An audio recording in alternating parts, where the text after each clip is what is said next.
Oi, pessoal, tudo bom? Thiago aqui de novo. Estamos começando aqui mais um bate-papo, aqui um papo seguro, que a gente sempre diz, é um papo sobre segurança, um papo em família e com segurança. Estou aqui sempre com o Coronel Marco, meu pai, dentro dessa conversa e trazendo amigos aqui sempre para conversar. E hoje vamos fazer mais um papo. A ideia hoje é a gente conversar um pouco sobre a questão da pessoa com deficiência e os direitos e como que isso influencia, inclusive, na segurança pública.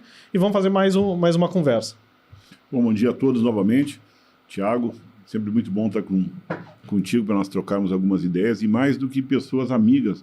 Hoje estamos com o Dr. Francisco e o Coronel Guacir, mas são pessoas com qualificação, né, com preparo e com possibilidade de trazer informações relevantes para a sociedade, relevantes para todos nós e trocarmos ideias a respeito de um tema que é muito importante para a sociedade brasileira. Nós não estamos falando de poucas pessoas, nós estamos falando de mais de 40 milhões de pessoas dentro do Brasil que são pessoas com deficiência. Então, bom dia a todos e muito obrigado pela presença. Apresentando aqui rapidamente, a gente tem aqui então o Dr. Francisco Teles, aqui, então, vice-presidente da Comissão de Direitos né, da Pessoa com Deficiência da OAB, aqui do Rio Grande do Sul. Então, obrigado por estar aqui conosco, né? E também o Coronel Guacir aqui, também um velho amigo de novo aqui da família aqui junto conosco, presidente da SACEPOD, da Associação, né, dos Servidores da Área da Segurança Pública com Deficiência também. Então, sim, e Coronel da Brigada também, já da reserva, né?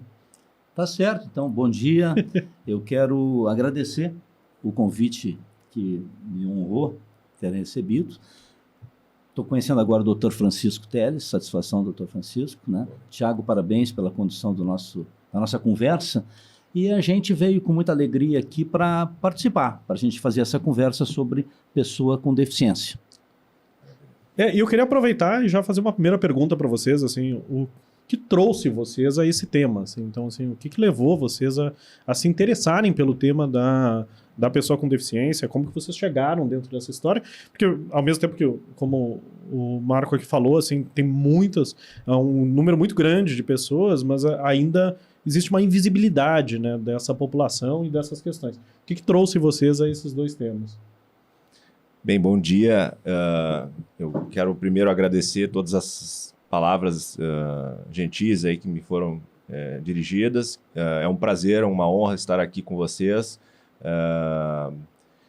Como tu disseste, né, eu sou vice-presidente da Comissão dos Direitos da Pessoa com Deficiência, da OAB do Rio Grande do Sul, e eu tenho essa luta da pessoa com deficiência comigo, apesar de eu não ser uma pessoa com deficiência, né, justamente assim por causa, talvez, de uma situação familiar, né.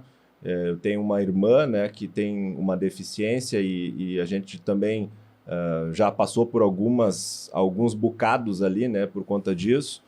E talvez por isso tenham me puxado ali, né. Eu já fazia um trabalho pela classe, né, pela OAB, e aí alguém me conhecia e me ofereceu uma possibilidade de, quem sabe eu não auxiliar nessa parte, que era uma parte que ainda estava carente de mão de obra, né? Como tu bem disseste, né, Thiago, é uma parte que o pessoal ainda esquece um pouco, né? Não, é um pouco invisibilizada, né?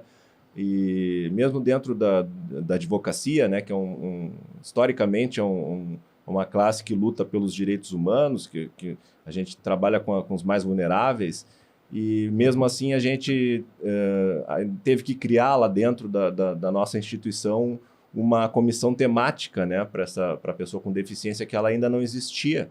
Ela existia em outras seccionais da OAB, e depois a gente fez um pedido, foi acolhido o nosso pedido.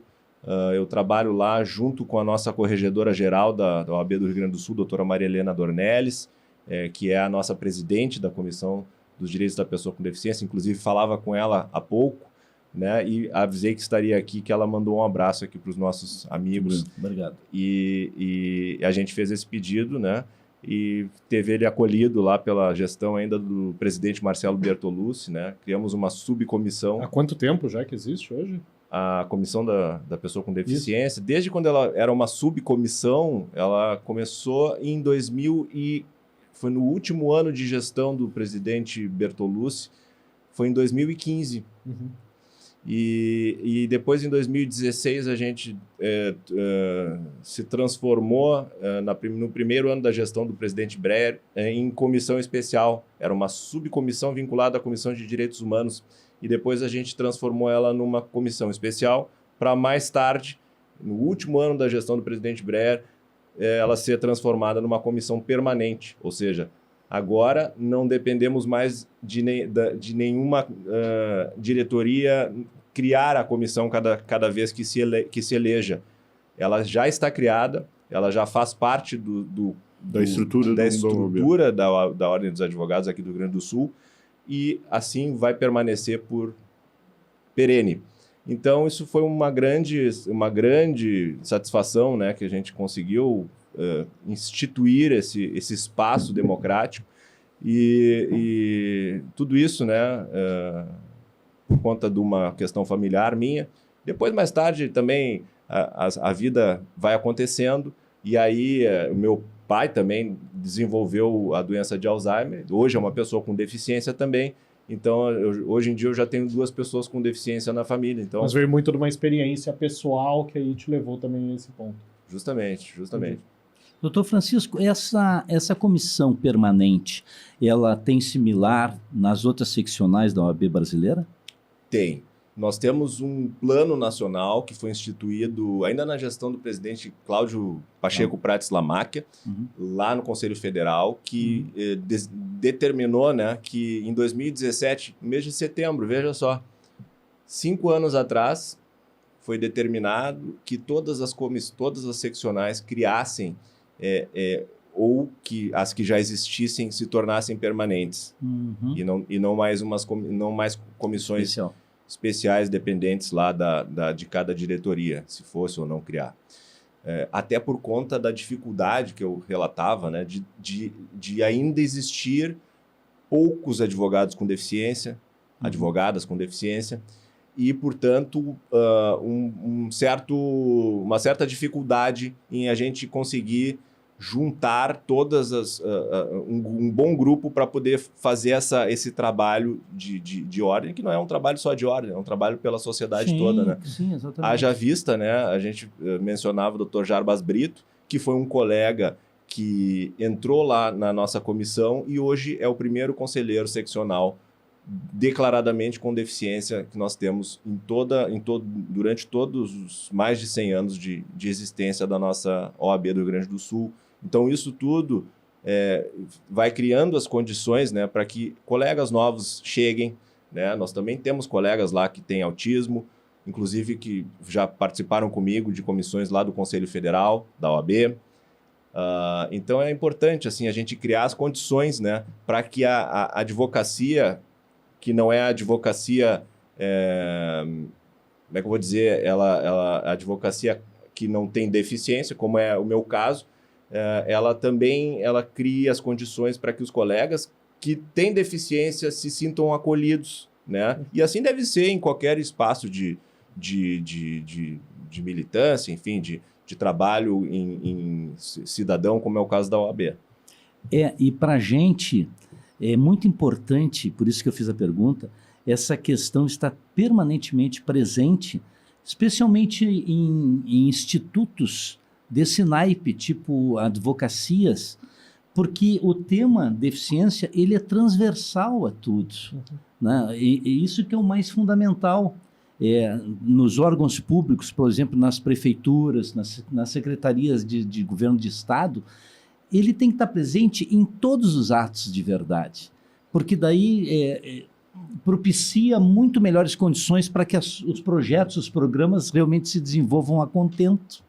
E isso é uma dificuldade que a gente percebe, assim, né, meio leigamente, mas vou dar minha palhinha aqui, né, a questão de uma secretaria municipal, uma secretaria de Estado desenvolve um projeto que vai em frente e se não houver na origem a interseção dessa questão, desse olhar com a pessoa com deficiência, lá adiante pode haver uma necessidade de uma reformulação. Isso é muito presente, a gente vê isso, especialmente na questão estrutural, quando tem estruturas físicas, e até comportamental. As atitudinais, de repente, são as mais complicadas. E que se desde o início houver a participação desse setor, desse olhar da pessoa com deficiência, a coisa vai andar muito melhor. E isso é que eu vejo que é uma dificuldade, porque ficam departamentalizados os setores e não conversam, não conversam. E se na origem já houver a participação dessa visão, sabem que eu tenho a impressão de que muitas coisas vão de melhorar bastante. Eu creio... Por isso que é importante numa OAB que é nacional e que atua mesmo, né, com a questão mais conceitual, não é? Isso é importante para a gente. Parabéns, parabéns. Eu acho importante o que disse o doutor Teles, que se dentro da OAB, que é um organismo que congrega aquelas pessoas que vão buscar a defesa dos direitos e garantias dos outros, né, e esse, como disse o Guacir, é uma necessidade importante, é natural que nós venhamos a compreender a questão da pessoa com deficiência, não de maneira específica por setores. E esse é o grande problema que nós temos, bem colocaste. Nós falamos em pessoas com deficiência e fazemos recortes no processo. Quando, na realidade, isso é no nosso dia a dia, é na nossa concepção enquanto perspectiva de vida. E o Thiago perguntava assim, como é que nós ingressamos nesse processo? E eu, quando eu estava no curso do mestrado, que eu não consegui ainda concluir, mas no curso de mestrado... Sempre bom deixar enfatizar, para não ter problema de currículo. Não, depois do currículo, sabe... eu não concluí, porque eu não apresentei, fiz todas as matérias, mas não consegui apresentar efetivamente a dissertação, que ela trata sobre a questão da inclusão, da questão da adaptação razoável, que tem a ver, Coronel Guacir, com esse tema que o senhor estava colocando. E a Ana Lúcia, minha esposa, ela tinha uma aluna na escola dela, que já vinha há muitos anos lá, uma aluna que tinha problemas de deficiência motora, psicomotora, e a escola é uma escola que ela não tinha nenhuma capacidade estrutural, os professores não estavam preparados, os familiares, a comunidade escolar não estava preparada, os alunos talvez fossem aqueles que mais estavam com a perspectiva de receber essa aluna e conseguir fazer com que ela pudesse se sentir incluída, que esse é o grande problema da pessoa com deficiência. E ela se sentir incluída, porque na realidade os seus direitos e garantias são os direitos de toda a pessoa, mano. Não teria que haver diferença. Nós precisamos ter ações afirmativas, como foram colocadas, e eu acho que quando a OAB define, é permanente a comissão, isso é uma ação afirmativa, quando tu diz assim, nós temos que fazer um projeto de uma via, vamos pegar o dia de hoje. Eu estava ouvindo na rádio o pessoal dizendo assim, hoje está difícil para atravessar a rua com a chuva, com o problema da sinaleira, com o problema da... Eu imagino para uma pessoa que tenha dificuldade de acessibilidade, que nós sabemos, é muito difícil, uma pessoa que não tenha capacidade. Então, esse processo nós precisamos avançar. Nós mesmos aqui, por exemplo, as pessoas que não estão só nos ouvindo, não estão nos vendo, não sabem quem é quem, não sabem quais são as nossas características, não sabem como nós estamos nos apresentando. Então, aquela identificação que a gente... Autoidentificação para que as pessoas... Autodescrição para as pessoas saberem como é o processo. Então, esse ponto eu acho importantíssimo e por isso eu ressalto aqui a importância da OAB, mas eu também ressalto aqui a importância, e não só do trabalho da associação, que o Coronel Garcia implementou dentro da Brigada Militar e dentro dos servidores de segurança pública, mas o trabalho que o Guacir tem feito durante esses anos e de muitos anos para procurar trazer uma concepção de inclusão, efetivamente de inclusão. Guacir, até conta um pouquinho pra gente como é que foi assim, a criação da SACEPOD, assim, como é que foi essa... sim. Vou contar então. Tentarei ser breve. Mas aconteceu que em 1997... eu era tenente-coronel da Brigada Militar da Ativa, tinha inclusive sido designado para comandar Caxias do Sul, 12º Batalhão, que pegava toda a região da Serra, e eu sofri um assalto no meu carro e eu reagi, espertamente reagi, por isso que eu sempre que tenho oportunidade digo, não reajam a assalto. Meu carro estava segurado, não teria perda nenhuma, mas eu reagi e acabei sendo baleado. e levei 3 tiros, um deles pegou a medula, e daí eu fiquei paraplégico, né? Em 97 isto.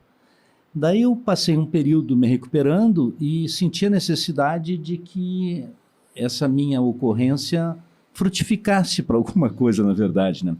Daí eu soube que tinha na Brigada Militar um grupo de pessoas com deficiência sequeladas em função do serviço, da atividade policial, que se reunia para tentar conseguir alguns direitos, doutor Francisco, que lhes estavam sendo sonegados, ou pior ainda, que a corporação tentava alcançar e não tinha legislação que propiciasse e permitisse isto, que era mais grave ainda. E eu conheci esse pessoal e eu vi que aí era a minha obrigação de fazer alguma coisa, né? Essa minha ocorrência não poderia ser em vão, né? Tinha que ter algum motivo. Me espelhei, então, meu benchmark foi uma associação da Polícia Militar de São Paulo, que em 97 eles já tinham 1.200 pessoas.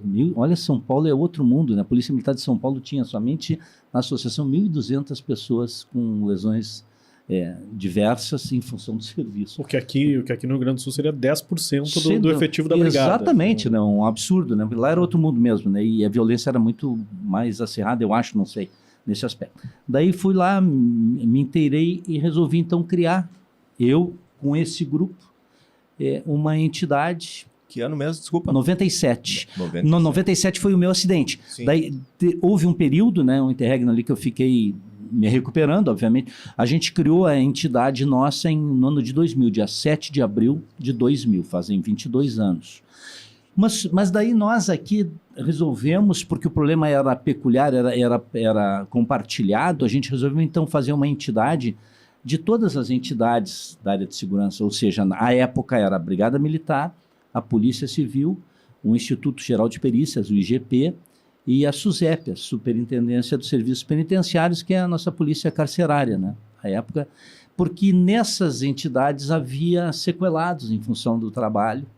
E como aqui o nosso número era menor, a gente optou por já fazer uma integrada para tentar resolver. E fizemos realmente essa entidade que tem o nome de Associação de Servidores da Área de Segurança Portadores de Deficiências do Estado do Rio Grande do Sul. A sigla é ASACEPOD.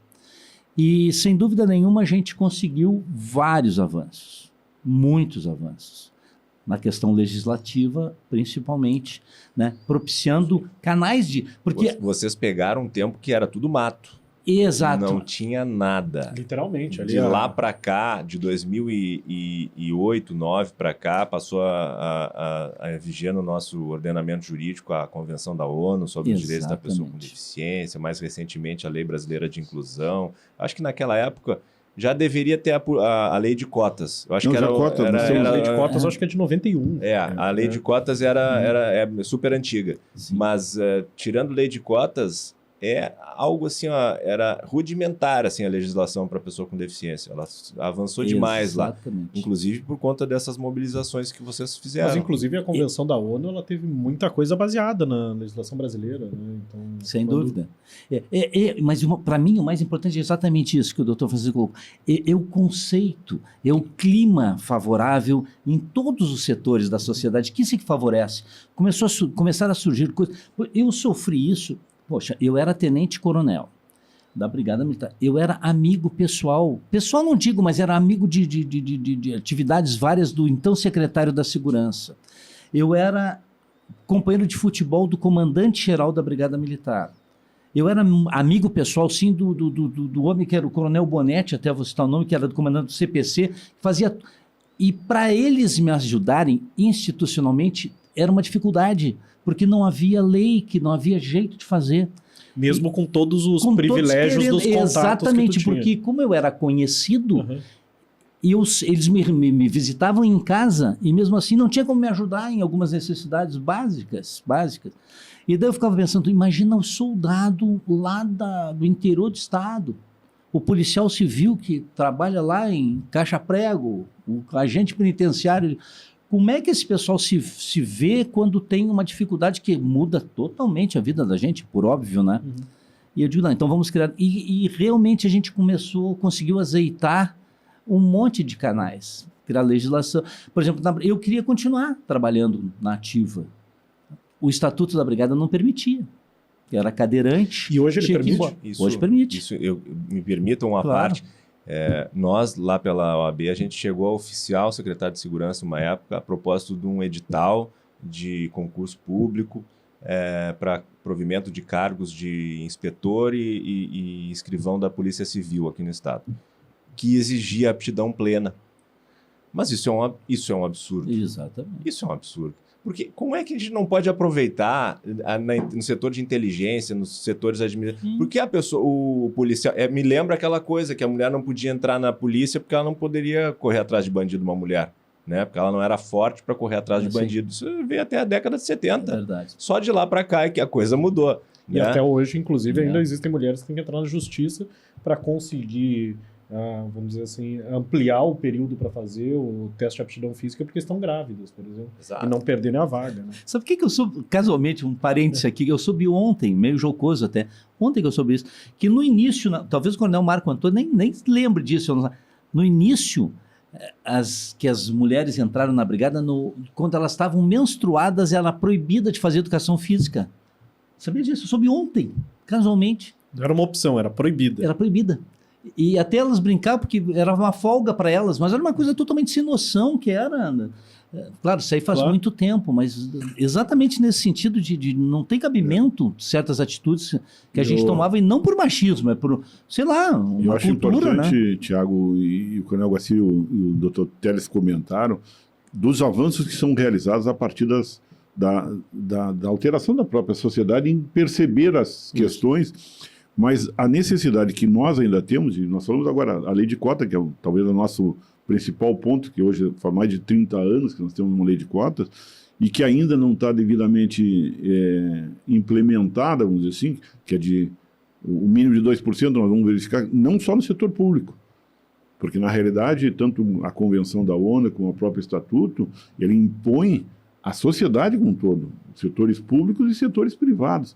Ou seja, todos nós temos que ter responsabilidade de inclusão, não só o setor efetivamente público. A lei de cotas até ela inicia mais para as empresas e depois ela vem para o setor público.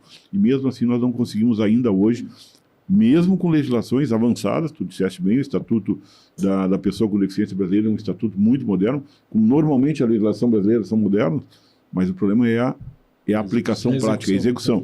Então, quando o Coronel Guacir traz, naquele período pré-histórico para nós, em termos de avanços, que foi graças a um trabalho que foi desenvolvido, infelizmente, né, com situações dos policiais militares, principalmente dos servidores de segurança pública, que ficaram com deficiência em virtude da sua atuação, em virtude da sua função enquanto policiais militares, porque talvez se o Coronel Guacir não fosse policial militar, talvez ele não tivesse ocorrido a situação como ela efetivamente ocorreu, mas...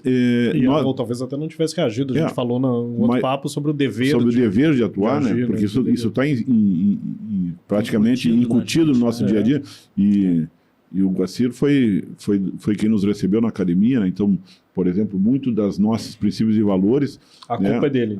A culpa também é dele, a culpa também é dele. Também, mas que eu não estou sozinho. Não é sozinho, não pode dizer que seja só ele. Mas, na realidade, nós precisamos ir além, e aí a importância do Dr. Teles, e por isso que eu fiz referência à questão da OAB, nós precisamos ir além do marco legal enquanto estabelecido a segurança jurídica, e essa segurança ser efetivamente prática. Ou seja, e a gente sempre comentava como é que nós iríamos perder uma capacidade, e perdemos dentro de uma linha, ganhamos de outra forma, mas perdemos a possibilidade de uma capacidade, de uma qualidade de uma pessoa que nem o Guacir, quando estava na flor do seu desenvolvimento enquanto gestor, né, enquanto líder, que poderia ter continuado e a legislação não abraçava. E a legislação não permitia. Assim quanto tantos outros. Fazendo uma pergunta, pegando o parênteses que tu comentou, sobre a legislação que ela começou no setor privado e depois ela se transferiu para o setor público. A impressão, às vezes, que a gente, como sociedade, tem é que todas essas legislações de inclusão, elas vêm com muito mais força no setor privado do que no setor público. Exemplo, se a gente sair agora aqui, sair caminhando e tentar encontrar quais são os prédios do setor público que tem PPCI, talvez a gente não encontre 10. Então, ou quais quartéis da brigada têm acessibilidade. Provavelmente Verdade. quase nenhum. Assim. Então, será que o setor público ele não deveria vir como motor de mudança dentro desse processo? Sem dúvida. E não só como impositor da E mudança? esse ponto nos causava até vergonha, porque realmente os quartéis da brigada e as delegacias de polícia normalmente são estruturas antigas, né, e que existem há muito tempo, com dificuldade enorme de adaptar. Então, realmente o que tu está colocando é assim, ó, a gente ficava até com vergonha, porque não tinha. O quartel do Comando Geral da Brigada Militar não tinha acessibilidade. A partir das nossas colocações e das nossas exposições, e por isso eu sempre concito as pessoas com deficiência a não deixarem de fazer o que querem nas suas vidas, de irem aos lugares, porque é a nossa presença que força, via vergonha, normalmente, as pessoas adaptarem estruturalmente A visibilidade. Exatamente, né? Por exemplo, aconteceu comigo um fato bem marcante, assim, há algum tempo atrás, que eu tive de ir numa delegacia de polícia, na Protásio, se não me engano, é a 8ª delegacia. Uma noite chuvosa, estava chovendo, eu estava sozinho, e não tinha como entrar. Eu tive de ficar na chuva, esperando o inspetor, o agente que estava lá atendendo pessoas, estava trabalhando, atendendo, tinha uma... E ele nem tinha me visto. E eu fiquei ali, daqui a pouco ele me viu e veio, coitado, correndo assim, envergonhado, para me ajudar a acessar o prédio. Tomou banho de chuva também ele, foi super gentil. E vergonha que a gente passava, eu como brigadiano, certamente ele como policial naquele dia, por não ter Isso é muito comum. Quem cobra, na verdade, não executa, não cumpre, né? Porque é mais lerdo, não é não estou colocando como crítica, ou como má vontade, ou como descaso, não é lerdo, tu tem que fazer listas, aqueles procedimentos burocráticos todos pertinentes, né, à administração pública, né? E isso vai se arrastando, realmente. Estamos avançando, mas assim, passos de cágado, na verdade. O Coronel Marco falou usou uma expressão que é bem proposital a isso que a gente está falando, que é a adaptação razoável. Os prédios, eles não precisam ser demolidos, né? Então, nem tem dinheiro para isso, né? Para erguer um prédio, a cada prédio que não tem acessibilidade, venha um novo com acessibilidade. É difícil. Isso vai vir com... Isso é um problema estrutural que deve ser encarado como tal. Não é com uma canetada que se vai resolver isso. Eu acredito que adaptação razoável, por exemplo, olha, esse banheiro aqui, ele não é do tamanho ideal, né, para receber um cadeirante. Mas, se a gente der uma quebradinha aqui nessa porta e usar uma porta de correr, em vez de usar uma porta de abrir, enfim, se a gente der usar uma maneira com a criatividade, isso chama-se adaptação razoável. Não precisa demolir o banheiro, deixar ele de acordo com as normas da ABNT. Exatamente. O que eu penso é o seguinte, que para que isso aconteça realmente, por ser um problema estrutural, isso vai depender da ajuda das próximas gerações também. Tá? Não é uma coisa que nós vamos resolver na nossa geração. Eu acho que a gente tem que preparar as novas gerações para conviverem, né, de uma maneira diferente da que a gente vive hoje com as pessoas com deficiência. Isso vai acontecer na escola, foi citado. Então a gente precisa preparar. Engraçado que justamente as crianças eram as mais propensas a receber as outras crianças que fossem autistas, cadeirantes, qualquer. Mas os adultos, eles vão colocar algum defeito, vão ver algum problema, vão ver alguma dificuldade. Claro, é porque a nossa mentalidade ela é de um tempo, a gente foi criado num tempo em que aquilo lá era muito diferente para a gente e continua sendo. Então, o papel da educação inclusive é importante nesse sentido, né? E principalmente, talvez, não principalmente não, porque são duas coisas, né? Importante tanto quanto é a gente garantir que pessoas com deficiência tenham acesso aos espaços de decisão da sociedade. E para isso, agora a gente está tendo uma excelente oportunidade, né? Temos um pleito eleitoral que se avizinha, né? a gente tem que pensar em dar as condições, primeiro, para que as pessoas possam ir votar, porque os colégios, as escolas... Novamente, nas escolas que não tem acessibilidade nem para os alunos. Acessibilidade, a gente tem que criar, porque com criatividade a gente consegue, só botar a sessão no térreo. Não tem elevador, não tem como a pessoa acessar lá no 3º andar, não tem problema. Hoje em dia a gente sabe que já passou até o prazo da gente fazer o comunicado para a Justiça Eleitoral. Olha, eu preciso de uma sessão acessível. Ótimo. Isso a gente já viu, né? Isso a gente tá aprimorando, né? Mas mais do que isso, do que garantir que as pessoas consigam ir lá exercer o direito de votar, elas também serem votadas, né? É a gente ter representatividade de pessoas com deficiência, né? Por isso que é importante esses exemplos aí, né, de pessoas que vieram do nada, criaram lá uma associação da sociedade civil organizada e começaram a chamar atenção para isso. Começaram a produzir um novo tempo. Eu acho, doutor Teles, que mais do que só, vamos dizer assim, a possibilidade o senhor usou um exemplo claro. Quando nós vamos ter votações, eleições, daí nós nos colocarmos e informar, eu preciso de acesso. E aqui, esse é o processo que nós temos que avançar. Ou seja, isso não seria necessário. Na realidade, a concepção já tem que ser no sentido, haverá necessidade de nós colocarmos condições para que todos possam acessar, independente das condições. Nós chegamos num ponto que normalmente as pessoas pensam assim, uma pessoa com deficiência, daí, o trânsito é assim, é só para quem tem problemas de acessibilidade motora. Tanto é que o símbolo é a cadeira de rodas, né? Uhum. Nós esquecemos das outras possibilidades. O senhor deu um exemplo claro, ou seja, ter que comunicar para o tribunal para ele preparar uma sessão especial lá no térreo ou acessibilidade. Quando nós vamos fazer o planejamento, e o Coronel Guacir lá no início ele colocou da visão mais ampla do processo, então, se nós vamos fazer esse planejamento, nós já sabemos que nós temos, de novo, 14% a 20% de pessoas com alguma deficiência no Brasil, ou seja, nós não vai ser uma novidade. Alguns anos atrás nós não tínhamos essa perspectiva, hoje nós temos. Então essa é uma necessidade em primeiro ponto. Desculpe, mas só para eu não me perder, e alguns anos atrás, o conceito era assim, prepara um ambiente para que todos os eleitores com deficiência vão nesse ambiente.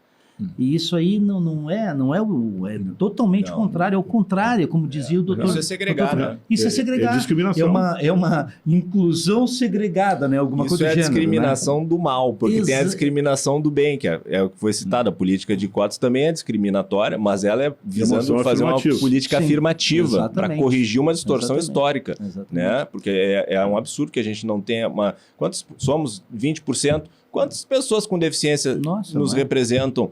Que seja, não precisa ser nos cargos eletivos. Pode ser em qualquer outro espaço Quantas pessoas com deficiência são presidente de um conselho lá de classe, de profissional, que não tenha ligação com a deficiência? Porque a presidente de associação de pessoas com deficiência é a maioria, né? Mas e quantas pessoas estão... Você é o presidente do banco, é o presidente da empresa de rádio e comunicação. Não tem. Eu estava ouvindo... Aqui na nossa... Me lembro, algum tempo atrás, da nossa Câmara Municipal aqui em Porto Alegre, quando, se não me engano, foi o Paulo Brum, ou antes dele ainda, aquele outro que teve de ficar numa cadeira de rodas, antes do Paulo Brum, tiveram de às pressas arrumar a estrutura da Câmara de Vereadores em Porto Alegre. O nosso próprio Assembleia, nosso plenário da Assembleia lá, também, quando foi um Marquinho Lang, se não me engano, que foi o primeiro deputado cadeirante, eu acho, não tenho bem certeza, tiveram de arrumar tudo, púlpito, enfim, a estrutura, né?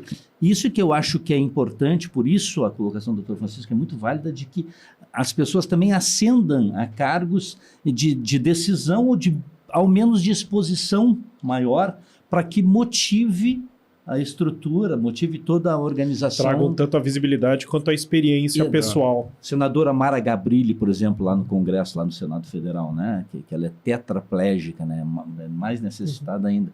Certamente, quando ela foi eleita, houve Não a tinha necessidade de arrumarem, com certeza, né? Eu acho que também foi falado aqui na adaptação razoável, que esse é um ponto, eu acho que mais do que significativo, porque muitas vezes nós temos, outro dia nós falamos aqui sobre as definições de orçamento, e a gente sabe que todo e qualquer tipo de obra pública, principalmente uma obra pública, a obra privada nova nós exigimos, a legislação já impõe.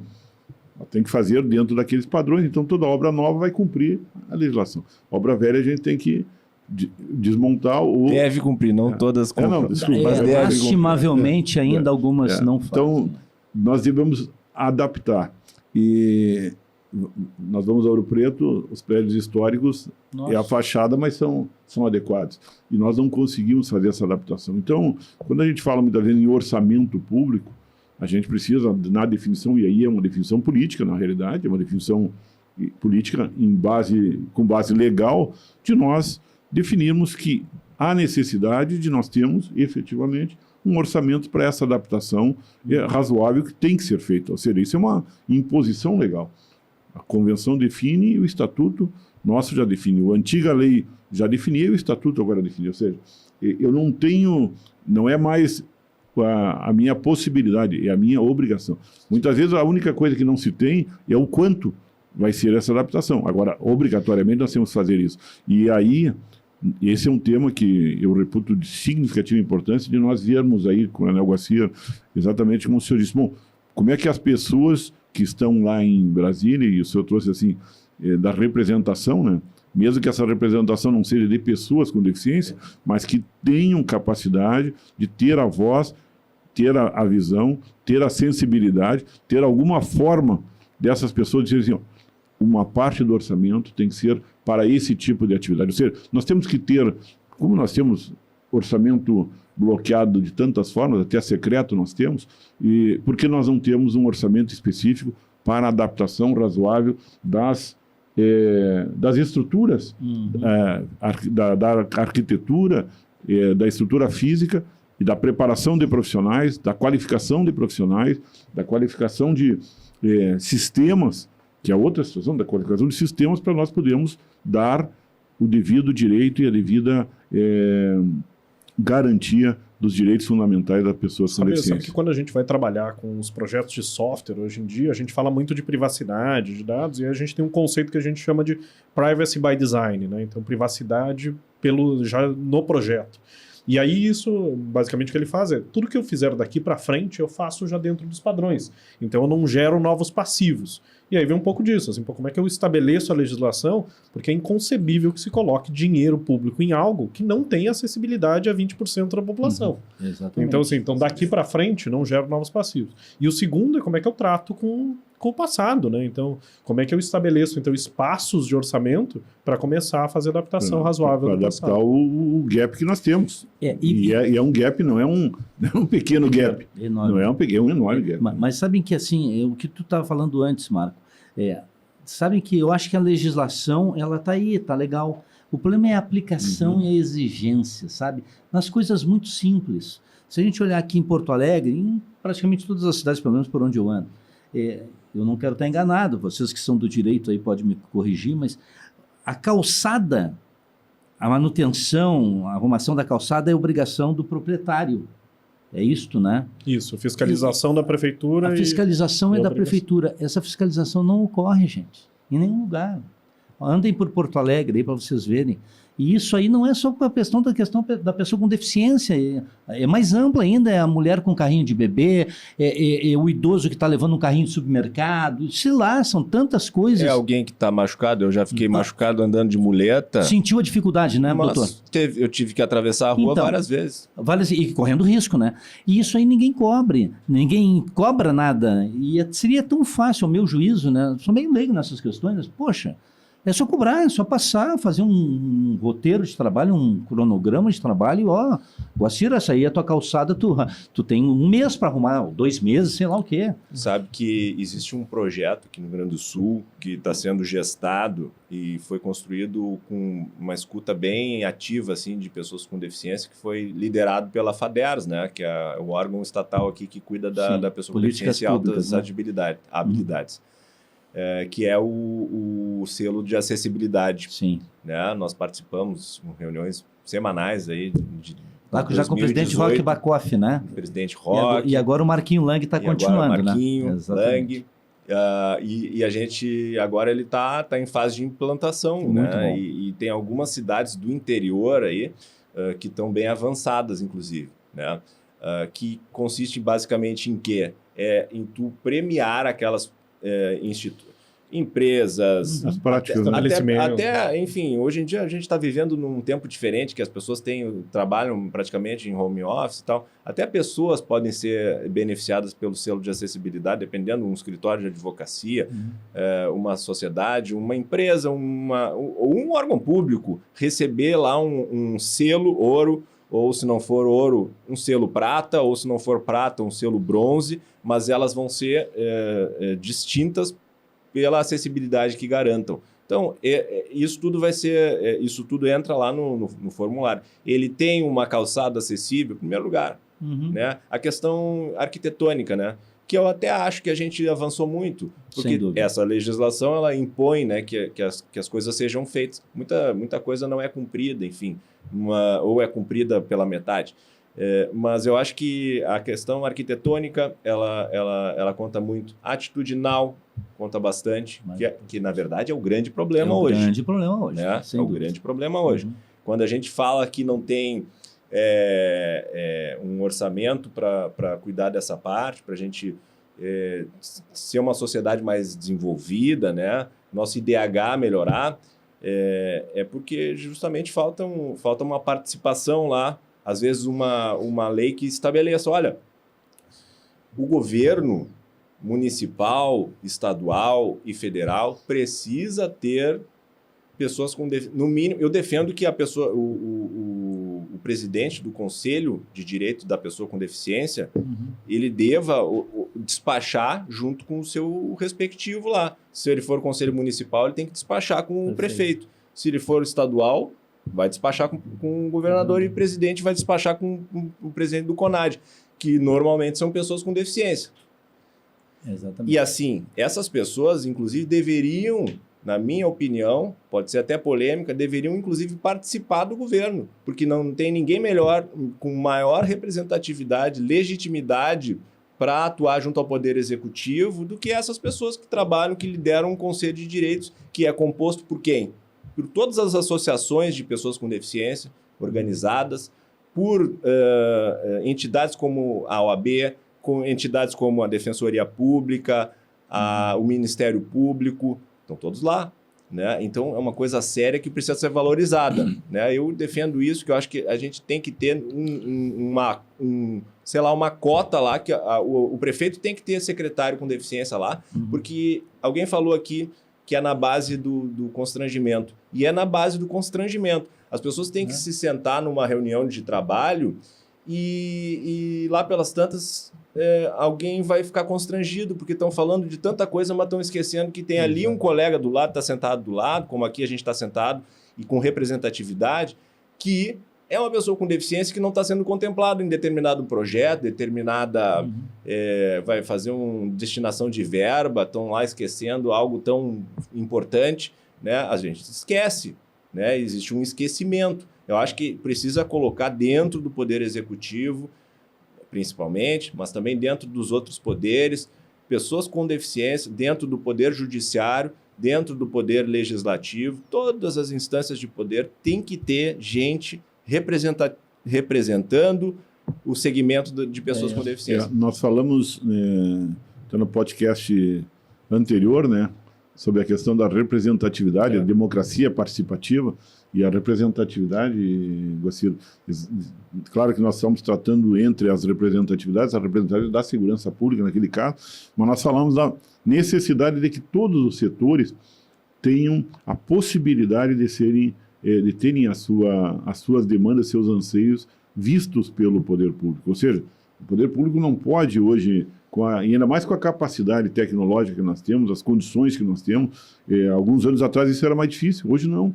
Nós temos que fazer chegar todas essas demandas, esses anseios, para quem vai tomar a decisão de uma maneira ou de outra. E ela tem a perspectiva de como atender essas questões a médio e longo prazo. O senhor falava ali da questão que possivelmente a gente vai ter em gerações futuras esses atendimentos de muitas dessas demandas. Mas um dos problemas que, infelizmente, a gente muitas vezes acaba visualizando é que nós nunca conseguimos dar um start, né? Ou esse start, ele é aquele start ainda do nosso tempo da internet de escada, né? Que é lento, é muito lento. E hoje não, hoje nós temos que ter um start mais efetivo. Então, muita coisa já foi feita. Nós já estamos muito mais avançados. Nós temos condições hoje de dar um atendimento a muitas das demandas que nós não tínhamos condições de atender há 5, 10 anos atrás. Entretanto, as demandas, os anseios, eles estão muito mais atuais e muito mais prementes. Ou seja, nós precisamos avançar com muita rapidez. E por isso eu acho que essa situação que o senhor colocou da representação pessoal ou da uma representação de um segmento como um todo, e como eu digo, não é um segmento, não é um segmento, e tu bem colocar as coisas, Transversal. é transversal, É transversal, Esse e esse é um processo que nós temos que pensar, e inclusive na nossa área, na segurança pública. Sim. Nós muitas vezes não conseguimos, tu disseste, nós já avançamos bastante, mas ainda hoje nós temos dificuldade de fazermos essa aplicação.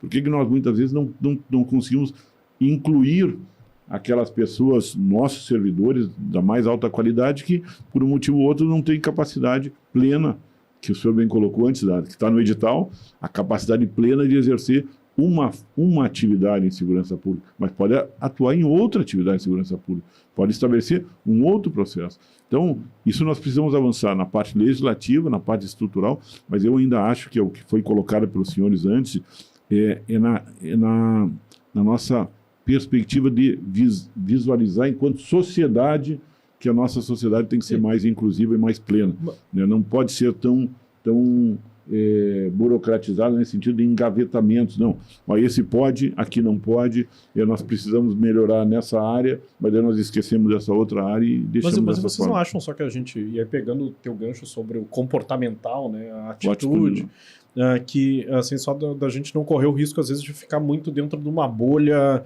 privilegiada, que é o que nós somos ainda, assim. Então, assim, mesmo o Coronel Guacir já tinha um cargo já público, já estabelecido num concurso público que passou com plenitude, quando aí veio a questão da deficiência. No momento que a gente vai lá e diz assim, não, ó, eu preciso agora, vou abrir um edital, que ele pode ter também pessoas com deficiência de locomoção, com deficiência física, visual, o que for, mas eu estabeleço regras que elas quem conseguirá passar é quem teve acesso à escola, que a gente estava dizendo que não tem o acesso, é quem conseguiu estabelecer o melhor estudo, e essa pessoa ela teve que esperar 3 ônibus para conseguir pegar o ônibus que realmente tinha acessibilidade. Então, assim, tu estabelece uma regra de entrada, às vezes, e não só no serviço público, mas no serviço privado também, que essa pessoa não vai conseguir atingir quando a gente sai da bolha do privilegiado que tem acesso ao dinheiro. Então, trabalhamos em home office. Não, trabalhamos em home office nós aqui, assim, a população tá trabalhando no comércio, gente, tá vendendo igual, assim, então, como é que a gente faz para sair dessa nossa bolha, que é uma bolha de privilégio, né? Mas aí que eu estou dizendo, isso tem que ser uma ação efetiva, impositiva, e por parte, aí sim, como o senhor bem colocou, da questão de uma ação de governo. Nós não podemos esperar esse processo, porque a legislação das cotas de mais de 30 anos, como é que o setor privado estabeleceu uma forma, não de burlar, mas vamos dizer assim, de cumprir? Eles cumpriam o mínimo, 2%, e cumpriam dentro desse 2% o que era menos pesado no seu orçamento. Ou seja, ele cumpriu o carnê. Ele não ampliava isso. Aquilo que a gente sempre fala assim, nós podemos sempre fazer algo mais, né? Nós sempre podemos fazer um pouco além. Como disse, hoje a OAB, ela viu, só a comissão provisória especial não era o suficiente. Ela tinha que impor uma comissão permanente. lá na nossa brigada militar, bom, nós verificamos que nós precisamos avançar na questão da inclusão. Ou seja, o que nós precisamos fazer algo mais? Tu trouxeste... Porque a deficiência ela não dá só na prestação do serviço, é no transporte, é no lazer, é no esporte, é na educação, é vamos dizer assim, em todas as atividades que nós fazemos, né? E isso nós não conseguimos atender isso de uma maneira apenas por demanda. Isso tem que ser uma situação, uma concepção, uma mudança de cultura. Nós precisamos mudar a cultura. E isso é lento, mas tem que ser dado no start. Ou seja, o Estatuto está prevendo isso. O Estatuto busca isso, a inclusão integral, de uma maneira muito mais ampla, impondo obrigações à iniciativa pública e à iniciativa privada. Daí o Guacir trouxe a questão, mas nós cobramos? Bom, se eu não cumpro, eu cobro? Não vou cobrar. Se eu não cumpro, eu não vou cobrar. Porque pegando o exemplo da calçada, assim, poxa, eu tô na minha casa, a calçada tá com problema, mas a rua da frente tá com buraco também. Então, assim, a mesma prefeitura que vem cobrar a minha calçada é a que não fechou o buraco. Não cuida do buraco. É a que não fechou o buraco da frente. Então é muito complexo isso, né? É difícil, sim. Eu acho que nós estamos avançando nesse setor, mas, como tu disse, é lento, né? Podia ser um pouquinho mais rápido. Podia ser bem mais rápido, né? Porque, Guacir, como é que tu vê isso no servidor da segurança pública? Assim, então, o quanto que hoje já está mais preparado para receber esse servidor? Eu acho que pelo menos na Brigada Militar houve uma mudança bem significativa, né? O pessoal é muito mais bem recebido, é muito mais aceito, são facilitadas certas coisas, né? Tô me vindo agora um soldado lá que é sócio da nossa entidade, que ele é cadeirante, o Gabriel, se não me engano é Gabriel, ele é de São Gabriel. O nome dele é outro, que eu esqueci o nome do menino agora. E ele trabalha, ele é soldado e trabalha, ele era do 9º Batalhão aqui em Porto Alegre e foi transferido para a cidade dele, quer dizer, já é uma coisa que a instituição ajuda também, porque tem que ter algum tipo de... Não são privilégios, como o doutor Francisco colocou, não se trata de privilégio. É questão de auxílio, de dar um apoio para o camarada. É uma retribuição, de repente, né?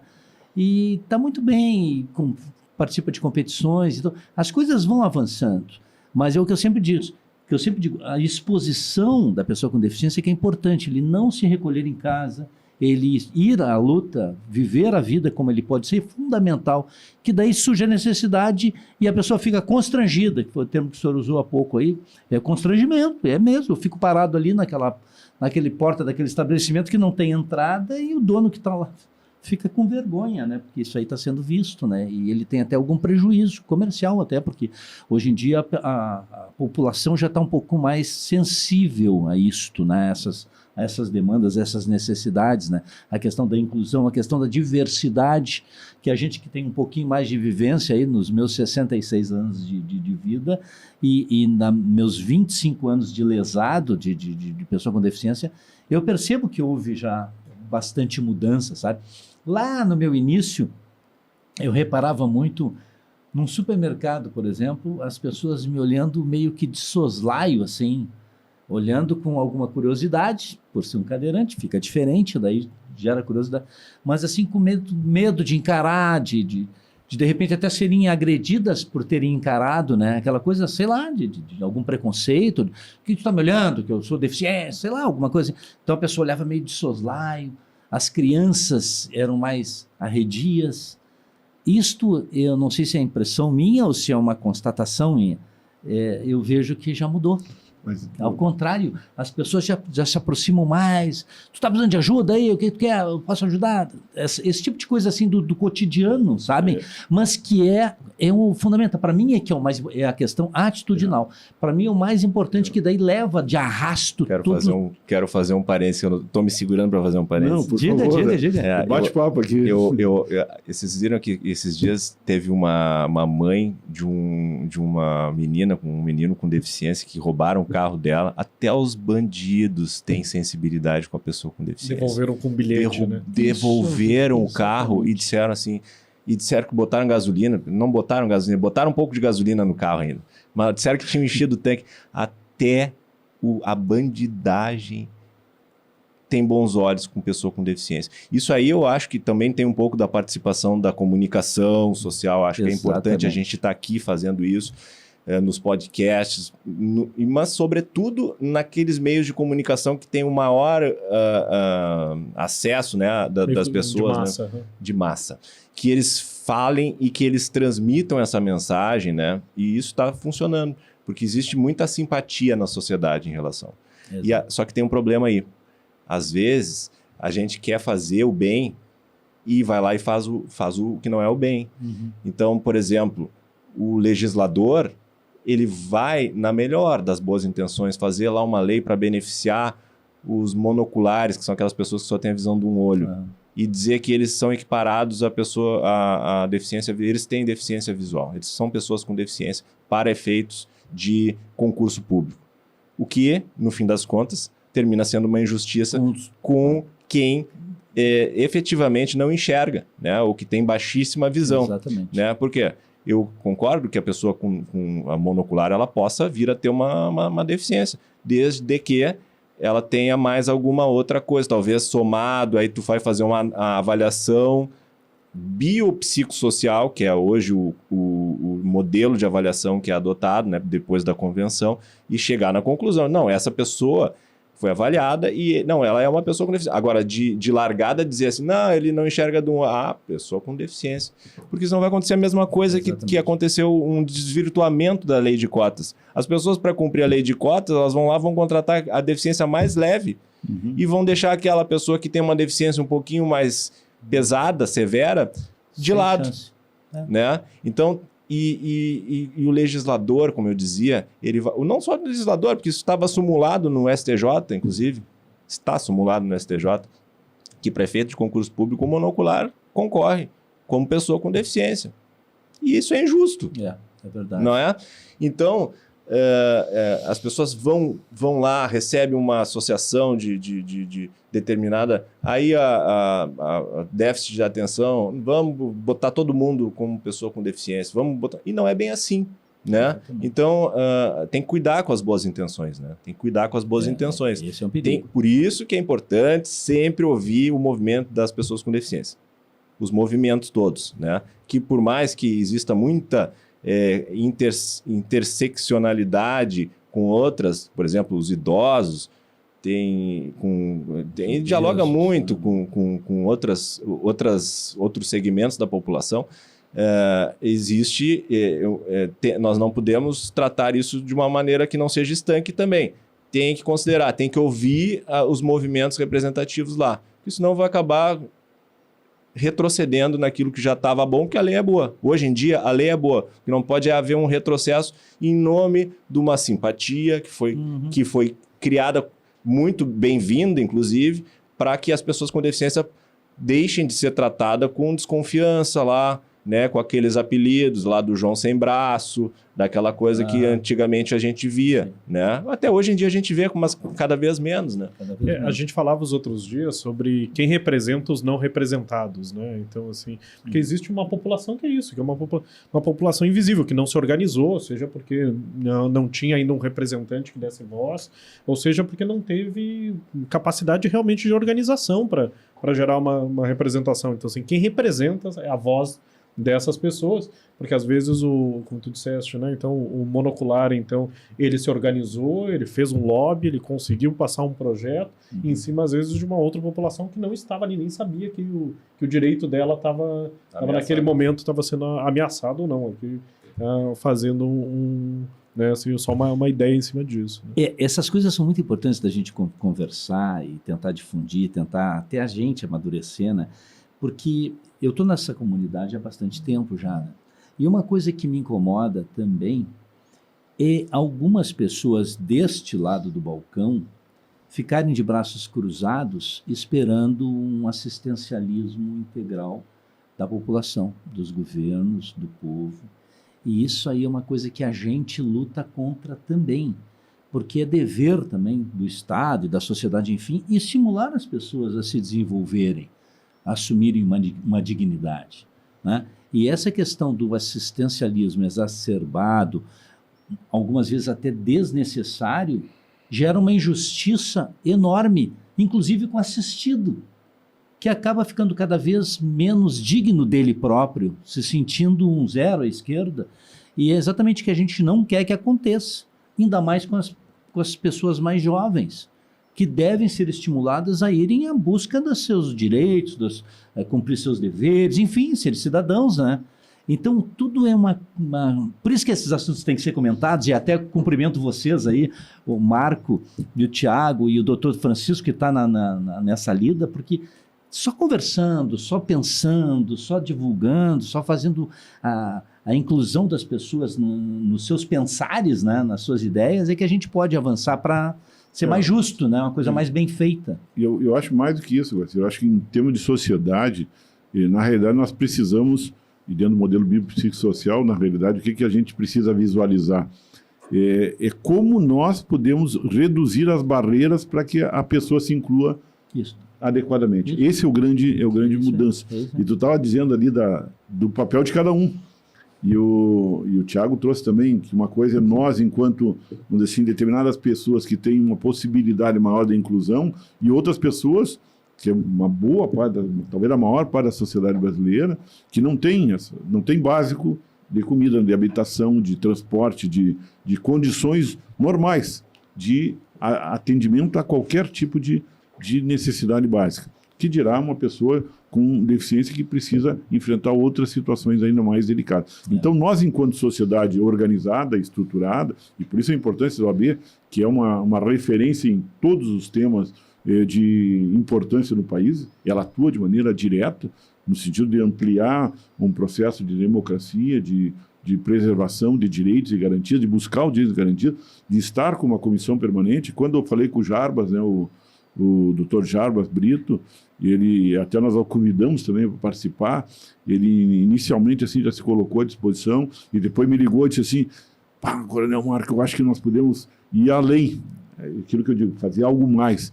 Ele disse assim, eu acho que a gente pode ir além. Daí, tão logo ele disse isso, eu disse, não, o que nós vamos fazer? Ele disse, não, vamos levar o vice-presidente da comissão, o doutor Teles, que ainda tem uma representação maior do que eu. Porque eu estava trazendo o meu amigo... Isso é bondade do nosso amigo. Não, eu estava trazendo o meu amigo Jarbas, mas ele visualizou algo além. Ele disse, eu posso colocar a instituição OAB dentro do processo, que já está, mas dentro desse processo de visibilidade, Garcia, que tu estava colocando. E o outro ponto que eu gostaria de trazer é o papel enquanto pessoa, como tu está dizendo assim, como tu que está do outro lado do balcão, tu enfrenta o processo. E eu me lembro quantas vezes nós te derrubamos na areia. Sim, quantas vezes nós te derrubamos na areia. A areia era bom, pior era no asfalto mesmo, né? Também. Quantas vezes nós tentando, né, te trazer para nossas atividades, que tu nunca deixaste de estar conosco, e quando eu digo conosco, assim, a família brigadiana, né, nas atividades, quantas vezes nós tivemos dificuldade de poder te atender de maneira adequada e para fazer. Mas em nenhum momento, assim, caindo na areia ou caindo no asfalto, né, virando a cadeira ou tendo que te colocar de novo, tu te colocaste numa situação de ou a vida ou o azar. Não, ao contrário. Tu te colocaste numa situação proativa no sentido, eu estou aqui, né, eu tenho condições de participar dentro de determinadas e enfrentar determinadas barreiras. Bom, até o ponto que daqui a pouco tem que fazer uma rampa, tem que fazer um estrado, ao invés de ser um só para carregar a cadeira, tem que ser mais de um. Bom, para a gente poder enfrentar e acabar com essas barreiras que limitavam a tua possibilidade de estar incluído nas atividades. E que, vamos dizer assim, tu disseste, tu já está numa caminhada de 25 anos e tem todo um exemplo que a gente sempre diz assim para todas as pessoas que te conhecem e aqueles que não te conhecem, no sentido de como é o enfrentamento desse processo, ou seja, eu posso e eu vou fazer. Bom, e onde é que estão as barreiras? Bom, essa daqui eu enfrento sozinho. Outras eu preciso de ajuda e pede. O importante é avançar. E precisamos avançar. Outro dia não, faz algum tempo, mas eu vi um vídeo de uma adolescente, muito pobres, assim, muito humildes, eu não lembro se era menina ou menina, que levava o irmão menor, deficiente, num carrinho de lomba. não era carrinho de lomba, aqueles Carrinho de obra. carrinho de obra, aqueles carrinhos de obra para o colégio, que não tinha cadeira de rodas. Não sei se vocês chegaram a ver esse vídeo. Não. Um vídeo tocante, assim, aquilo era o dia a dia deles, levava no carrinho, daquele carrinho de obra. E eu ia perguntar um pouco sobre isso, assim, porque claro que tem essa questão de não se colocar num papel de vítima, né? Então, assim, o mundo e a vida não é adaptado e não serão. Então, assim, a gente assumir a nossa própria vida. Mas, ao mesmo tempo, assim, quando eu acordo e eu vou trabalhar, a minha única obrigação é me vestir e trabalhar. Levar isso para outra pessoa e dizer, não, olha só, além de tu acordar e ter que trabalhar, tu vai ter que pensar como é que tu vai sobreviver à calçada, como é que tu vai sobreviver ao ônibus. A gente não transfere também uma responsabilidade que seria de todos para aquela única pessoa ter que lidar com com toda essa carga adicional? A carga é pesada. O ser humano é muito adaptável, né? A gente se adequa às coisas todas e tu vai te preparando no teu dia a dia para fazer os enfrentamentos que o teu leãozinho do dia tu tem que matar. Então vai indo. Mas sem dúvida nenhuma, tudo que se faz em coletivo tem mais força do que individual. Então é importante. Claro. Por isso que o conceito, né, é mais importante. Por isso que eu acho que nas questões decisórias, como o doutor Francisco falou antes, é importante a gente ascender essas posições. Por isso que eu tenho um cuidado muito especial na questão das eleições, que foi comentado também. Os nossos políticos, que no frigir dos ovos são os que fazem as leis e que estabelecem as nossas condutas, né, de verdade assim na sociedade, tem que ter todos eles esse conceito na cabeça, essa preocupação permanente de que tudo tem que ser adequado a todos e não a alguns, né?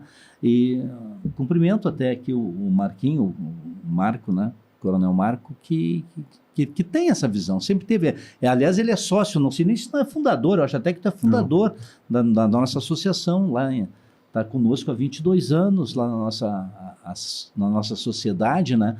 Nos ajudando, com certeza, mas o mais importante para mim é isso, é ter a ideia, ter esse conceito, que daí a coisa vai. Com isso vai ter solidariedade, na medida certa, sem privilégios, que não é o caso, nem é recomendável que se tenha, porque isso aí é nefasto, né? Mas que a gente possa avançar nesse sentido, ainda que devagar, mas que continue indo à frente, né? Deveria ser mais rápido, ao meu juízo, sim, mas estamos avançando. E como é que, Teles, como é que tu vê a posição da OAB dentro disso? Tu estava mencionando antes de que hoje temos poucos advogados ainda, né, com alguma deficiência. Tu entende isso muito mais como um problema de acesso lá no início? Como que a OAB está trabalhando em cima desse ponto? Assim? A formação jurídica não é das mais difíceis, né? É tão difícil quanto uma formação em medicina, nas principais profissões que se possa imaginar. Então, uma carreira jurídica, por mais que existam hoje em dia algumas faculdades aí que tem mais faculdade do que gente para fazer o curso, sim, lá. Mas depois tem que passar na OAB também, né? Então não é qualquer faculdade que vai te preparar. Mas a formação jurídica não é simples, não. E para tu conseguir alcançar essa condição aí de advogado, de advogada, tu precisa ter uma base muito boa. E aí, se eu for pensar como é que uma pessoa com deficiência vai alcançar esse objetivo, se for uma pessoa com deficiência com condições financeiras, eu acho que ela vai conseguir. Eu acho que ela até consegue. Mas se ela não tiver as condições, se tiver pouca condição, ela vai depender de um colégio público que normalmente não vai ter acessibilidade. Nós estamos ainda na época das escolas, nós estamos permanentemente ameaçados a voltar a ter escola de container, né? E aí tem as escolas antigas que não têm acessibilidade e tem o principal problema na minha visão, que é o problema da capacitação de profissionais para atendimento de alunos com deficiência, né? Então essa capacitação, e não só de profissionais, também tem que garantir monitores, que normalmente são pessoas da própria comunidade escolar.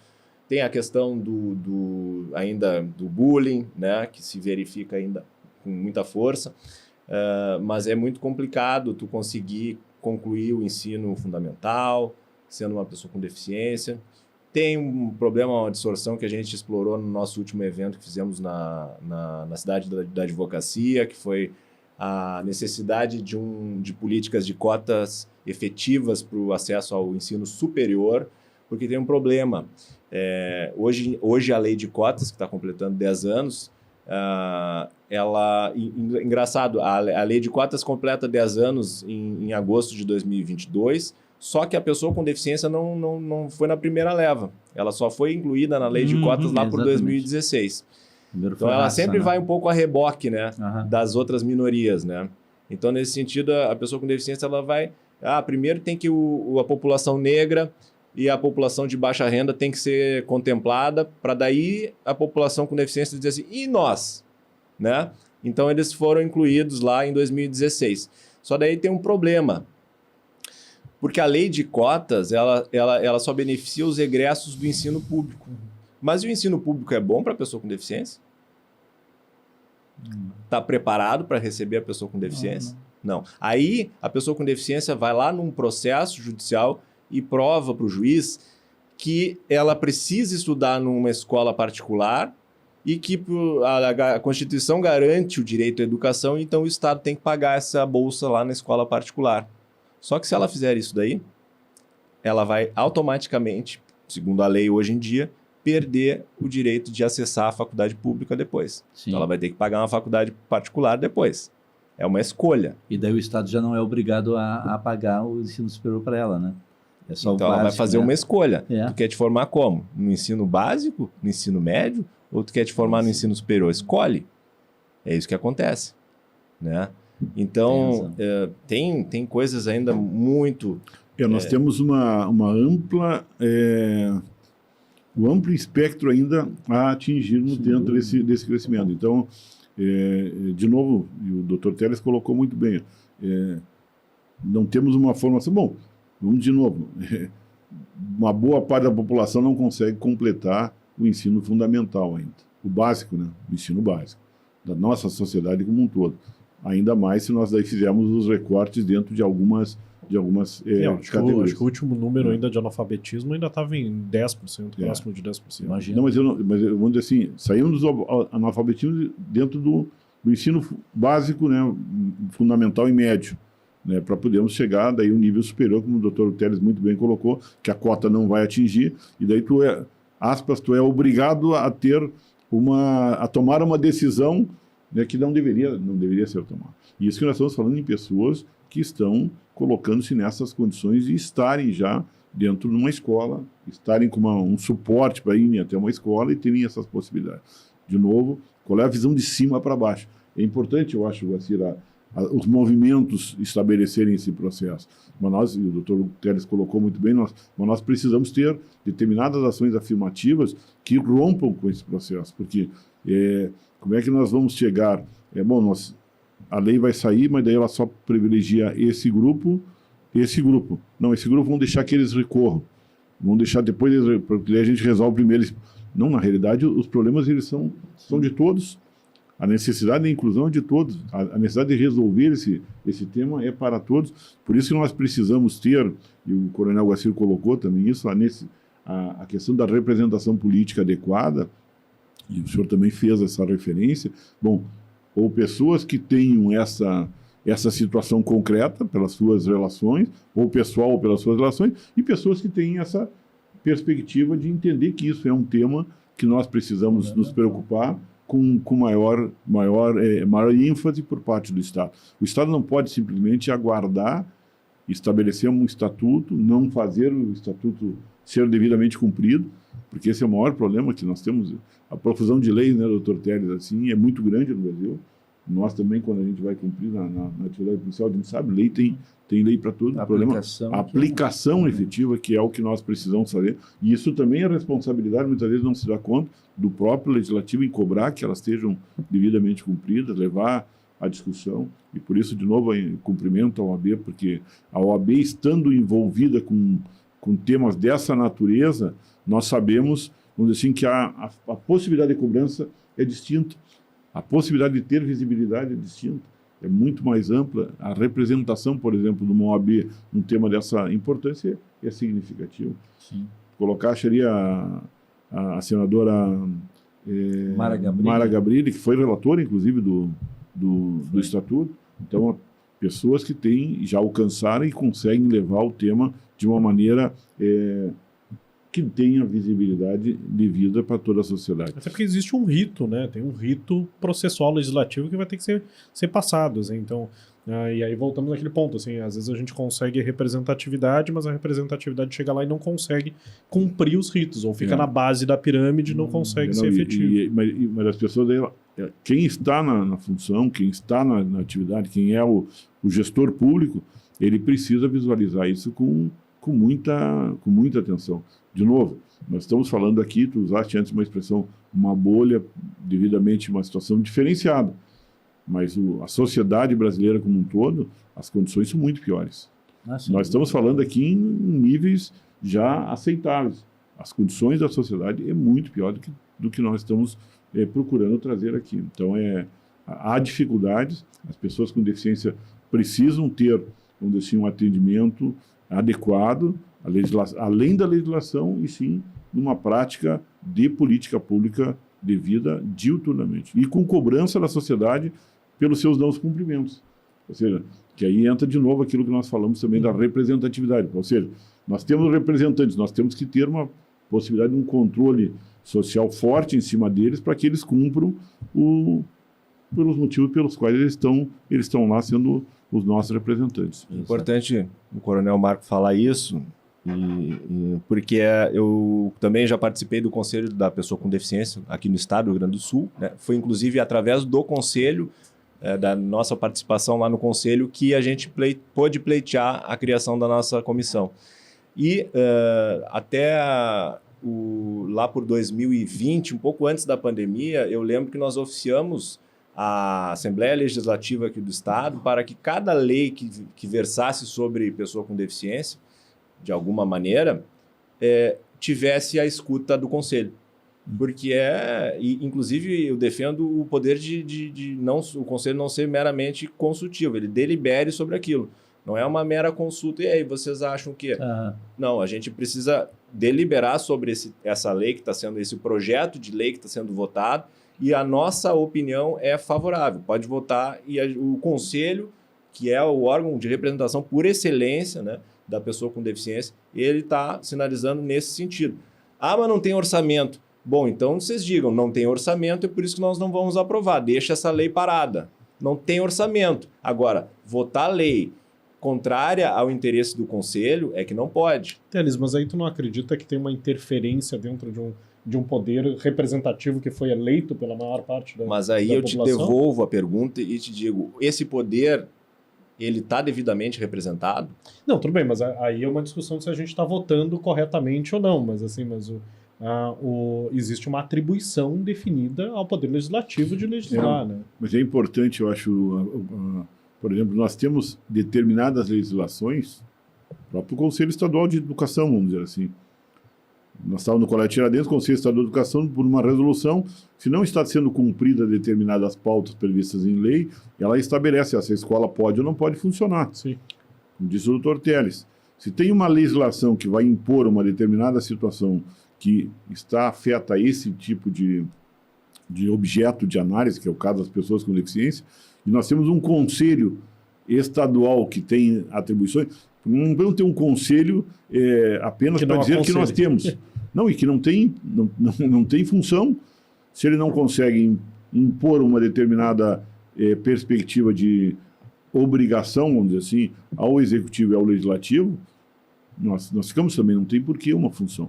Ou seja, tem que haver uma sintonia entre... E esse é o grande problema. Tem que haver uma sintonia entre a legislação que está sendo elaborada, aprovada, e que vai ser depois executada ou não, e a real necessidade. Porque é muito fácil nós inventarmos aquilo que outro dia também nós comentávamos, Tiago. Nós não precisamos de representantes para dar nome à rua, para dar nome à ponte. Nós não precisamos de representantes para isso. Nós precisamos de representantes para resolverem problemas que são importantes para a sociedade. Bom, se nós aí temos um conselho estadual de Direitos da pessoa com deficiência, um Conselho Estadual de Segurança Pública, um Conselho Estadual de Saúde, um Conselho Estadual de Educação, e nós não utilizamos essa representação para nós fazermos uma lei adequada. Não, eles devem funcionar como que são como uma assessoria técnica para aquele tema. Isso que, desta forma que ele tem que ser encarado, ele é uma assessoria técnica. A gente não pode ficar aprovando uma legislação que vá de encontro, que vá contra a nossa assessoria técnica, senão não tem lógica. Então a ideia é maravilhosa nesse sentido, claro, né?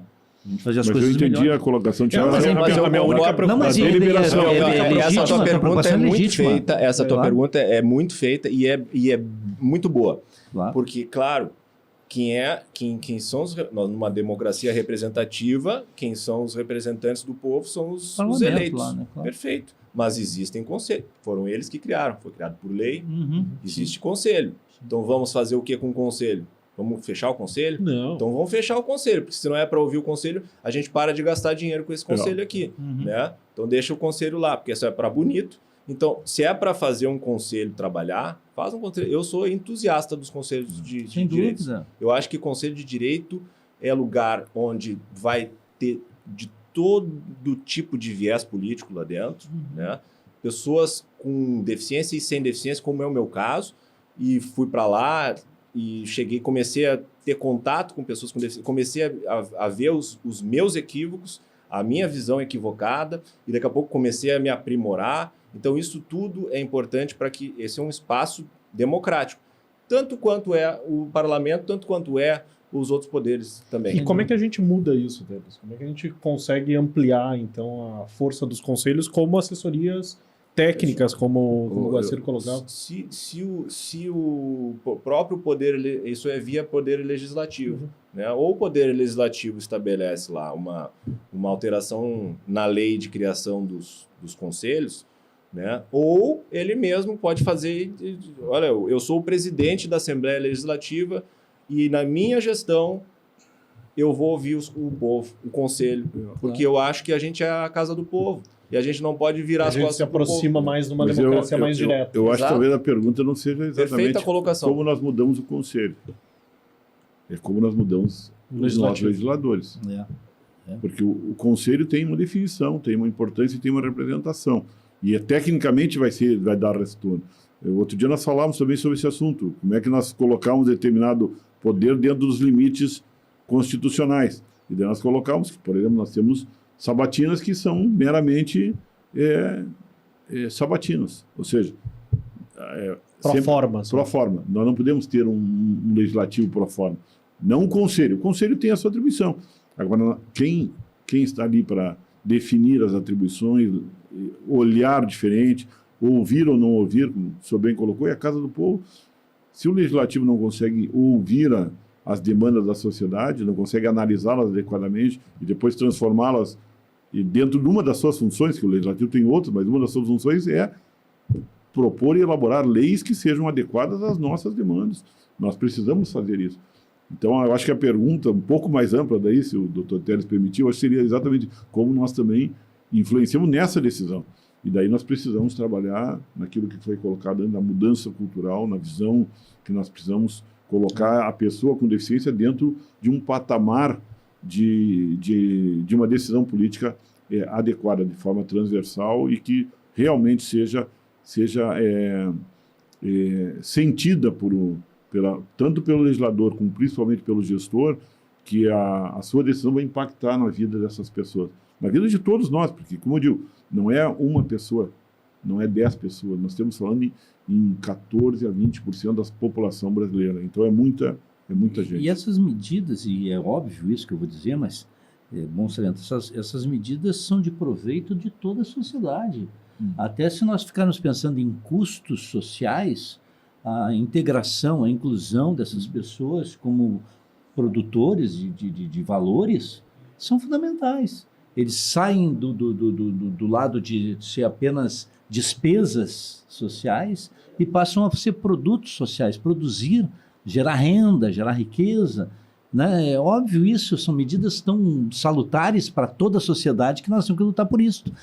Mas a gente estava falando sobre essa questão da inclusão da pessoa com deficiência também dentro do serviço público e da segurança pública. Como é que vocês veem isso, assim, até para o futuro? Assim, nós tivemos um papo sobre o Marco estava trazendo o quão pequeno é o efetivo hoje das polícias, né? Tanto da Polícia Militar, da Polícia Civil. E tu estava mencionando o quão negativo é, inclusive economicamente, a gente deixar toda essa população de fora da economia. O quanto que a gente pode trazer dentro da segurança pública e fazer essa inclusão? Onde é que vocês veem esses espaços e o que falta para que isso aconteça? Eu vejo que há espaço sim em qualquer um dos organismos da área da segurança pública, sem dúvida nenhuma, porque a atividade de linha, atividade de rua é um percentual que executa, né? Para que eles possam fazer um trabalho bem feito, há um bastidor com muita gente que precisa trabalhar bem, né? Então, a pessoa ter ou não deficiência, às vezes até facilita. Sabem que há uma pesquisa, e eu não quero estar mentindo, mas eu vou, de que foi provado de que a pessoa em cadeira de rodas, por exemplo, tem uma capacidade de concentração maior do que uma que não está, porque ela fica mais parada, ela tem capacidade disso. Não sei se não é um migué, mas eu para me agradar, mas eu li um texto nesse sentido, já faz algum tempo, que foi provado, os caras fizeram, provavelmente nos Estados Unidos, eu não lembro a origem, né, mas é lá que se pesquisa muito, de que o pessoal, para algum trabalho mais específico, ele produz mais, porque ele está mais quieto, ele já está mais parado. Mas não somente isso, nem somente sobre esse aspecto, as pessoas desenvolvem seus dons, né, independentemente da sua capacidade, de um cego, quanta coisa faz e muito bem feito, sei lá.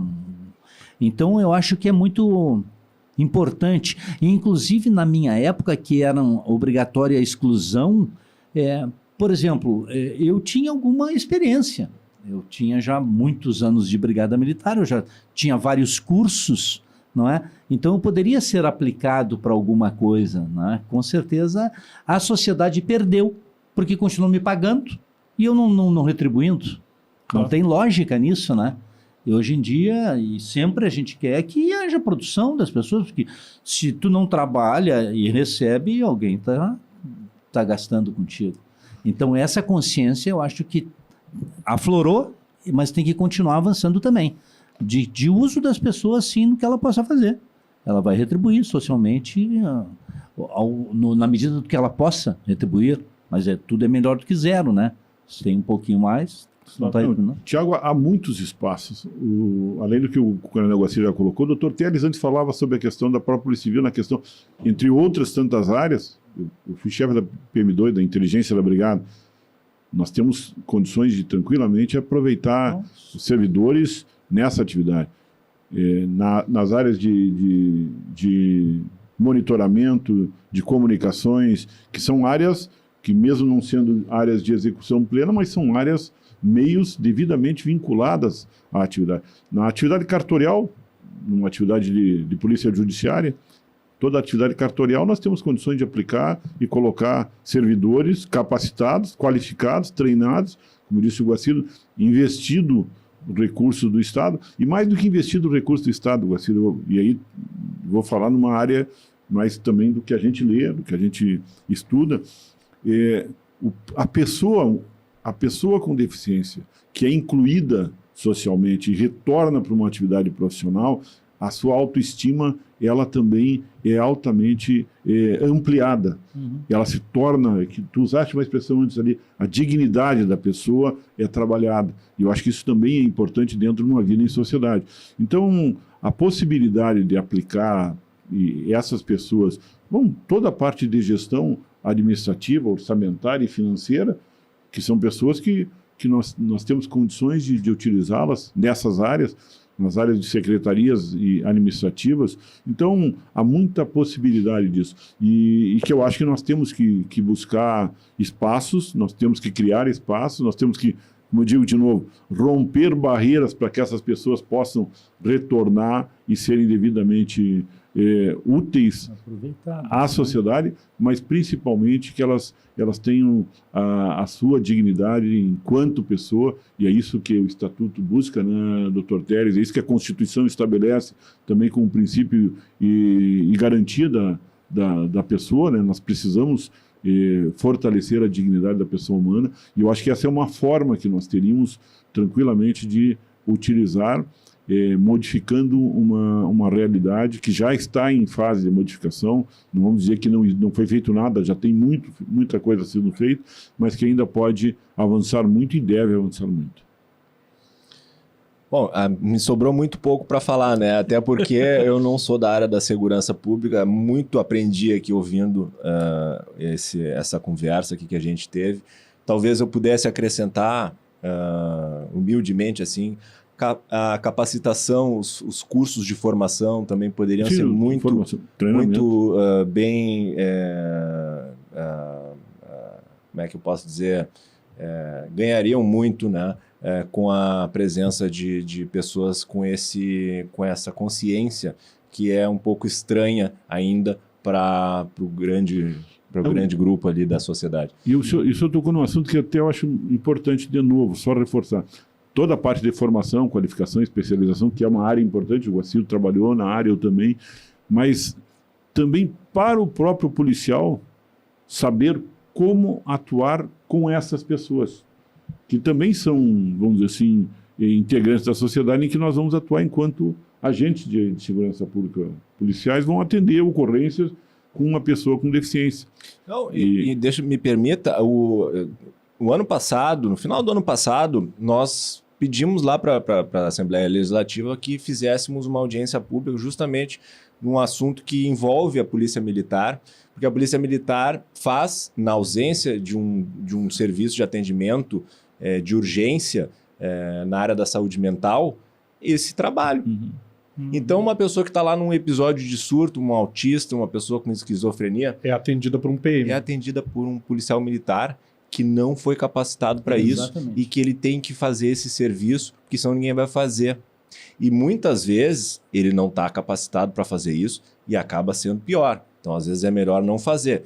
Já, se tivesse uma formação, pode ser feita por uma pessoa da instituição que esteja lá dentro, possa trazer uma experiência. Né? Mas nisso eu acho que essa é a situação hoje, né? Eu acredito que deva existir uma abordagem multidisciplinar. A polícia tem que estar, mas ela tem que estar na retaguarda, porque se por acaso tiver alguma questão de segurança ali, aí a polícia tem que atuar, mas ela não é linha de frente nisso. Nisso quem é linha de frente é lá o profissional da psiquiatria, serviço social, enfim, e dependendo de qual for a área lá da emergência.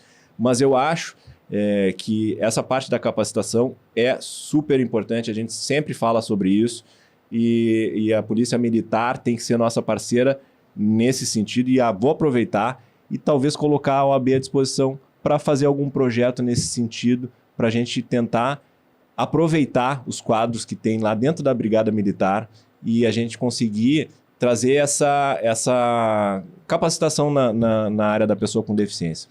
E eu até vou aproveitar, então, logicamente nós não respondemos, nem eu, nem o Coronel Guaciro, institucionalmente, porque já estamos na reserva, mas vamos levar ao conhecimento do comando da Brigada, né, a posição da OAB, e com certeza, né, a Brigada Militar fará, através dos seus canais específicos, em contato com os senhores para aproveitarem e trabalharem junto, até porque nós usamos sempre a nossa ideia-força, que não é uma ideia-força apenas de verbal, mas é a realidade, né, que a Brigada é a força da comunidade. Então nós precisamos estar vinculados à comunidade e às representações, como nós tínhamos antes, de uma instituição séria como é a nossa Ordem dos Advogados do Brasil. São esses detalhes que eu vejo que podem tornar uma sociedade muito mais qualificada, não só na Brigada Militar, mas na Polícia Civil, nas guardas municipais, em todo o servidor que trabalha com o público, ter esse tipo de preparo, de qualificação, de como atender,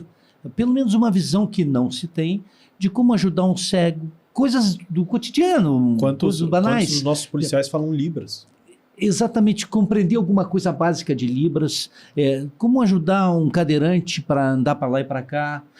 Por exemplo, não é tão incomum tu vir na rua e daqui a pouquinho alguém começar a te empurrar sem te avisar, pega a tua cadeira. Já aconteceu comigo N vezes. Te dá um susto, te cria um problema, pode te atirar no chão e te machucar, se não for. Mas enfim, assim, todo o pessoal, todo funcionário, todo servidor que trabalhar com o público, quão melhor seria se tivesse pelo menos algumas coisas básicas do tratamento com cada uma das características, né? De não pegar o cego e aquelas coisas que a gente sabe como é que é, né? Oferece um braço, uma mulher que esteja com carrinho de bebê, pode ajudar de uma ou de outra. Enfim, são coisas que a gente tem como ajudar para progredir nesse setor de qualificação do servidor. E que deveriam fazer parte, então, dos treinamentos Dos básicos. currículos, treinamentos, exatamente, claro. Não tem por óbice, né? É só a gente se preparar para isso e conscientizar essas coisas. Eles são um elo propulsor do conceito, que para mim que é o mais importante, é o conceito. E sabe que do outro lado, no serviço privado, uma das coisas que a gente vem discutindo cada vez mais, quando a gente discute nos grupos de inclusão, de diversidade, é como é que a gente faz o preparo prévio. Né? Então, porque, de novo, simplesmente se a gente abre a vaga, e acontece muito isso, de dizer, pô, não consegui uma pessoa com a qualificação necessária, ou com o que for. Principalmente as grandes empresas, e o serviço público é uma grande empresa, então, assim, apesar de todos os problemas, o setor público é uma grande empresa, tem condições de fazer o preparo prévio. Então, como é que eu abro vagas de cursos de treinamento específicos para depois essa pessoa poder assumir um serviço público, né? Então, já dentro de uma qualificação mínima. É isso aí. Isso mesmo. Gente, queria agradecer vocês, tá? Então, obrigado aqui pelo papo, assim, foi excelente. O Guacir aqui até ganhou um presente aqui ao longo do papo. Depois procurem aí nas redes sociais do Guacir. Vou me exibir. Ele vai se exibir, mas agradecer vocês aqui pela nossa conversa aqui, acho que foi excelente e vemos vocês no próximo Papo Seguro. Obrigado, viu? Muito obrigado. Obrigado, um abraço.